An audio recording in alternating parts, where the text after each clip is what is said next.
एक टूटे हुए कंप्यूटर से अपनी कामयाबियों के सफ़र का आगाज़। दोस्त है जिनसे मैंने उनका टूटा हुआ ख़राब लैपटॉप पढ़ा था, आज इब्तदाई पीसी है जिससे आपने अपने काम का आगाज़ किया। और आप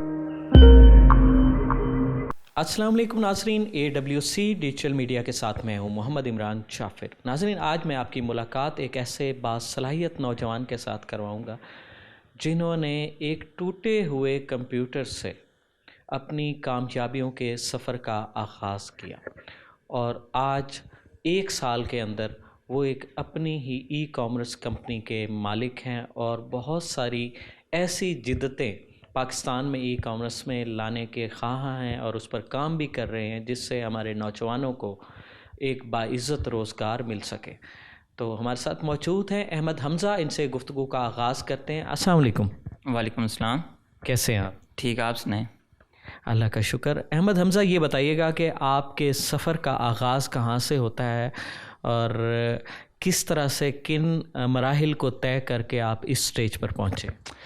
जी, पहले तो मैं 9th में था और स्कूल में जैसे नौजवानों का हाल है हमारे कि पढ़ाई में तो बिल्कुल दिल लगता नहीं है, तो मेरी भी हालत कुछ ऐसी थी। एक कहाँ दिल लगता है? मेरा वैसे बेसिकली जो ज़्यादा दिमाग था ना वो कंप्यूटर में था। स्टडी में केमिस्ट्री फिजिक्स ये मेरे पल्ले भी नहीं पड़ती थी, मैथ भी थी बिल्कुल, वो भी मेरे सर से गुजरती थी। लेकिन एक वाहिद कंप्यूटर का सब्जेक्ट था जो मेरे जहन में खुल कर बैठता था कि, और माशाल्लाह से कंप्यूटर में मैं कभी फ़ेल भी नहीं हुआ, बाकी सब में फ़ेल हुआ। तो जब मैंने देखा कि भाई स्टडी तो मेरे काबिल की है नहीं, ना मैंने कर पाना है, तो पहले स्टार्टिंग में नैरो माइंडेड थे हम कि भाई पढ़ लिख कर नौकरी हासिल करनी है, काम करना है, जॉब करना है, जिनकी लाइफ सेट है। लेकिन नहीं, ऐसा गलत है। जब मैंने मोटिवेशनल स्पीकर और बुक्स हैं जो सेल्फ़ इम्प्रूवमेंट वाली हैं तो वो मैंने पढ़ा, तो मुझे लगा कि यार कुछ तो चेंज करने की ज़रूरत है। फिर मैंने अमेज़ोन की स्टोरी पढ़ी, उसके बाद स्टीव जॉब की पढ़ी कि भाई इनके पास कुछ भी नहीं था, अमेज़ोन था, उसने एक ऐसी गैराज से स्टार्ट किया अमेज़ोन कि उसके पास अमेज़ोन लिखवाने के पैसे नहीं है भाई, वो कर रहा है स्टार्ट।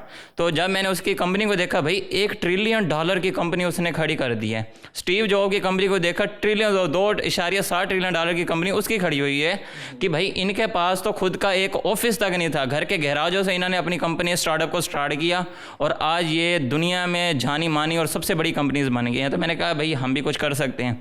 तो बात वहीं आ जाती है कि शौक़ था कंप्यूटर का, लेकिन कंप्यूटर चलाने के लिए था ही नहीं।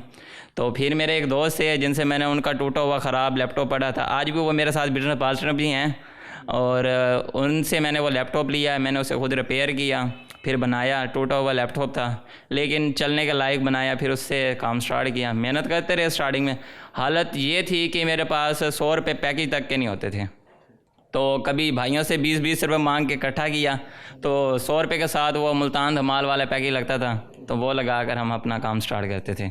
अच्छा, ये जो आपका इब्तदाई पीसी है जिससे आपने अपने काम का आगाज़ किया और आपने बताया कि वो एक टूटे हुए लैपटॉप को आपने उस तरह से किया, वो अभी भी हमारे सामने मौजूद है, आप हमारी फुटेज में देख रहे होंगे। तो ये तो एक सर्किट ही है और इसको आपने कैसे काबिल अमल कर लिया और कितनी इसमें मुश्किलें आई कि इसको एक पीसी के अंदाज में इसको ऑपरेट करना है? जी, मैंने स्टार्टिंग बताया तो है आपको कि कंप्यूटर का शौक़ था, तो मैंने कंप्यूटर रिपेयरिंग भी सीखी हुई थी। तो उसमें ये होते हैं कि जैसे कंप्यूटर कभी ख़राब नहीं होता, कंप्यूटर का जो मदरबोर्ड है या वो फेल होता है, मदरबोर्ड चेंज करके उनके ऊपर जो सर्किट्स होते हैं वो लगा कर सकते हैं। और जो ज़्यादातर कंप्यूटर के अंदर चीज़ें टूटती हैं वो तारें टूटती हैं, तो मैंने उन तारों को दोबारा रिपेयर किया, उसे चलने लायक बना लिया, फिर उससे मैंने अपना करियर स्टार्ट किया। तो स्टार्टिंग में हैंगिंग का जो मसले होते हैं वो तो ज़्यादा ही होते हैं, क्योंकि कंप्यूटर की इतनी कैपेसिटी नहीं थी। तो यूट्यूब भी स्टार्ट किया था, लेकिन यूट्यूब के अंदर इतनी कामयाबी नहीं मिली थी। फिर उसके बाद मुझे काफ़ी सारे और सोर्स पता लगे कि भाई इनके थ्रू भी अर्निंग हो सकती है। तो वहाँ से फिर ई-कॉमर्स, उसके बाद वेबसाइट्स डेवलपमेंट की, उसके अंदर एडसन, कंटेंट राइटिंग, ये सीखते फिर बंदा स्टेप बाय स्टेप चढ़ता गया। जी अहमद हमज़ा, आपकी सक्सेस स्टोरी में पहला कौन सा ऐसा टर्निंग पॉइंट आया कि जिस पर आपको लगा कि आपका हौसला भी बढ़ गया और आपके इस सफ़र में तेज़ी आ गई, आपकी जुस्तजू में, आपके वलवले में? ये टर्निंग पॉइंट तो फाइनली मैं इसका क्रेडिट तो अपने दोस्त को दूंगा, और दूसरा मेरे लिए हौसला और मुझे कब पता लगा, देखें हमारे अंदर ये है कि हम रिस्क नहीं लेते हैं। बात वही आ जाती है, जब मेरे फ्रेंड ने कहा कि हाँ भाई 12 लाख है, बिज़नेस स्टार्ट करना है, तो उसे कैसे करें, उनसे भी आपकी मुलाकात कराएंगे। तो उस वक्त मेरे लिए सबसे जिगरा रखना ये था कि यार उस वक्त जिसके पास 100 रुपये नहीं थे तो उसका 12 लाख को इन्वेस्ट कराना, तो उसके साथ स्टार्टअप करना, बाद में चलेगा भी या नहीं चलेगा, फेल हो गए तो क्या करेंगे, उसका पैसा ज़ाया हो गया तो क्या होगा, बहुत सारे खदशात हैं। तो बात वही आ जाती है कि जो रिस्क ले लेते हैं वो आगे बढ़ जाते हैं और जो नहीं लेते वो नहीं लेते। तो ये चीज़ मुझे क्लियर पता थी कि हम इंसान हैं, अशरफुल मखलूक़ात हैं और जानवर नहीं हैं। अगर मुझे भी बड़ा होकर भाई नौकरी करनी है, ज़िंदगी गुजारनी है, सोना है, खाना है, उठना पीना है, वो जानवर भी कर लेता है, बच्चे पैदा करने वो भी कर लेता है। तो हमें कुछ ऐसा हटकर करना चाहिए जो मुख्तलिफ हो। तो ज़्यादातर हमारे पाकिस्तान है ना, हमारे पाकिस्तान के अंदर जो नौजवानों के अंदर ये फिट कर दिया गया है कि भाई ये नौकरी करें। हमारा जो एजुकेशन सिस्टम है, एजुकेशन कोई बुरी चीज़ नहीं है, लेकिन जो एजुकेशन सिस्टम है वो इतना ख़राब है ना, मैं ऑन द क्लियर कह रहा हूँ। हमें हमारे पाकिस्तान को चाहिए कि हम अपने एजुकेशन सिस्टम को सुधारें। हमारे बच्चों को जब पढ़ाया जा रहा है, बिज़नेस भी वही पढ़ाया जाता है जहाँ पर उन्हें नौकर बनाना होता है। अच्छा अहमद हमजा, ये बताइएगा कि आपने पहली इन्वेस्टमेंट की ई कॉमर्स में 12 लाख की, तो इसकी नौयत क्या थी, किस प्लेटफॉर्म पे आपने इन्वेस्टमेंट की? और फिर आपने पहले इज़हार कर चुके हैं कि इसमें ख़दशात भी थे, लेकिन आपने रिस्क लिया, तो फिर उसका फिर आपको रिस्पांस क्या मिला? जी, जब मैंने स्टार्ट किया तो स्टार्टिंग में वो भी थे, हमें कुछ करना था, कुछ ऐसा करना था कि भाई वो हो। अब हमें मेन जो थी वेबसाइट की डेवलपमेंट थी, अब वो तो आती नहीं थी। हमारा मेन खर्चा वहाँ पर आया, एप्लीकेशन थे। लेकिन अब मसला ये आ रहा था कि हम इस 12 लाख को कब तक चला पाएंगे। फिर हमने कदम उठाया पाकिस्तान स्टॉक एक्सचेंज के अंदर कि हम वहाँ पर अपना कारोबार में जो पैसा बचा हुआ है उसे इन्वेस्ट करें ताकि हम लॉन्ग टर्म में सर्वाइव कर सकें। तो उस ई कॉमर्स के ज़रिए ही हमारे एक और कंपनी उभर के आई, AHS ट्रेडर, जो आज भी कर रही है। हमने जब वहाँ से पैसा कमाना स्टार्ट किया तो हमें लगा कि यार यहाँ से हम अच्छा प्रॉफिट कमा रहे हैं, क्यों ना हम अब अपने लोगों को भी कहें कि हमें पेमेंट दें, हम अपना कमीशन रखेंगे, आपको कमा कर देंगे। तो फिर इसके ज़रिए हमने उस इन्वेस्टमेंट को काम पर लगाया, ना कि हमने फजूल ज़ाया कर दिया।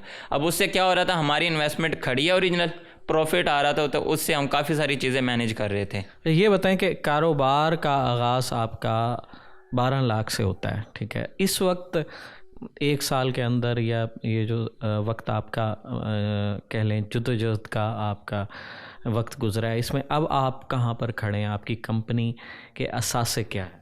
जी, इस वक्त जो अभी हमारी मेन कंपनी चल रही है वो है AHS ट्रेडर, जहाँ पर हम इन्वेस्टर से पेमेंट लेते हैं और उसे स्टॉक एक्सचेंज के अंदर इन्वेस्ट करते हैं। तो जब वो वहाँ से प्रॉफिट आता है तो हम वो डिस्ट्रीब्यूशन करते हैं अपनी परसेंटेज रख कर। तो इस वक्त जो AHS ट्रेडर कंपनी की वैल्यू चल रही है वो तकरीबन 3-3.5 करोड़ चल रही है। अच्छा, ये बताइएगा कि इन्वेस्टर ये नहीं कहता कि मैं एक छोटे से स्कूल के बच्चे को मैं क्यों पैसे दे दूँ? देखिए, बात वही आ जाती है कि कॉन्फिडेंस होना चाहिए बोलने का। हमारे अंदर यही है कि हम नौजवानों को, हमसे कई सारे नौजवान हैं जिसके अंदर काफ़ी सारे आइडियाज़ होते हैं। मेरे पास जितने भी लोग आए हैं मैंने उन्हें अपने कॉन्फिडेंस से कन्विंस किया। उसके बाद भाई थे मेरे बड़े, उनका भी सपोर्ट रहा है। तो क्योंकि बच्चों को देखकर कोई भी इन्वेस्टमेंट नहीं देता। हमारे पाकिस्तानियों की यही एक गलत आदत है। अगर आप अमेरिका चले जाएँ तो वहाँ पर अगर 12 साल के बच्चे के पास भी बोलने का कॉन्फिडेंस और आइडिया में दम है ना, वहाँ पर बिलियनर भी उसे मिलियन ऑफ डॉलर की इन्वेस्टमेंट दे देते हैं। लेकिन हमारे पाकिस्तानी यही समझते हैं कि ये तो बच्चा है, इसने करना क्या है, अभी ये छोटा, इसे दुनियादारी का नहीं पता, ये बच्चा कुछ नहीं कर सकता। हमारे यही सोचते हैं। तो उस वक्त दोस्त भी था मेरा, वो भी माशाल्लाह बड़े थे, तो भाई भी थे, उनकी सपोर्ट रही, जिसकी वजह से इन्वेस्टर को काबू में लेकर आना, कन्विंस करना बहुत। अच्छा अहमद हमजा, ये बताइएगा कि आपने इस सफ़र का आगाज़ अकेले शुरू किया और अब आपकी टीम में कितने लोग हैं और कितने अपने दोस्तों को आप इस ई कॉमर्स के प्लेटफॉर्म में शामिल कर चुके हैं और वो भी आपकी तरह जो है एक बेहतर रोज़गार का उनका सिलसिला बना? जी, अभी ई कॉमर्स तक ये अभी भी डेवलपमेंट चल रही है। जो मेन है ना वो AHS ट्रेडर है, जहाँ पर इन्वेस्टर हैं।